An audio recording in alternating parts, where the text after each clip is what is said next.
Hello friends, today I am going to share third part of story of my life, story of Helen Keller's life.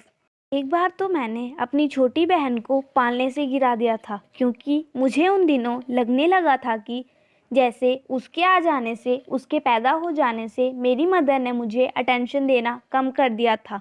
वो गिर गई, बस उस दिन वो मर ही जाती अगर मेरी माँ ने उसे सही वक्त पर आके बचा ना लिया होता तो। उसके बाद छोटी बहन मेल्ट्रेड नाम था उसका। टाइम गुजरने के साथ वो मेरी अच्छी दोस्त बन गई, लेकिन टाइम गुजरने के साथ मुझे एक और चीज़ समझ आ गई, फील होने लगी। जो मैं साइंस का यूज़ करती हूँ वो मुझे कम लगने लगी। मुझे लगा कि मुझे खुद को एक्सप्रेस करने के लिए और ज़्यादा पागल हुए जा रही थी। मैं पील होने लगी।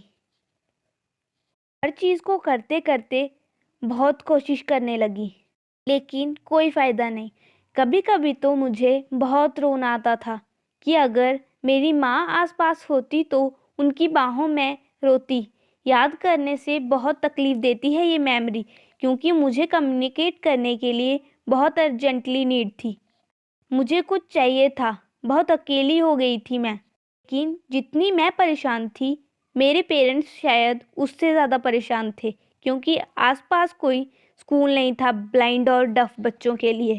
हम बहुत दूर रहते थे और उस वक्त कोई टीचर आने को तैयार भी नहीं था, इतना दूर। भी एक ऐसी बच्ची के लिए जो अंधी और बहरी दोनों थी। मेरे फ्रेंड्स और रिलेटिव्स को तो लगता था कि मुझे कभी एजुकेशन नहीं मिलेगी। ये कोई मानने को तैयार नहीं था, सिर्फ एक इंसान को छोड़कर जिसे उम्मीद थी। वो थी मेरी माँ। वो कोशिश करती रहती थी। एक दिन अमेरिकन नोट्स में उन्होंने पढ़ा, उनको पता चला कि एक लॉरा नाम की लड़की थी, उसकी हालत बहुत हद तक मेरे जैसी ही थी। तो एक उम्मीद मिली। 6 साल की हुई तो मेरे फादर ने कोशिश की कि कम से कम मुझे आंखों की रोशनी तो मिल जाए। तो वो मुझे बाल्टीमोर लेके गए, ट्रीजन डॉक्टर के पास। उन्होंने मेरा केस देखा, को सिंपैथी दी, लेकिन कहा कि ये केस मेरे बस का नहीं है।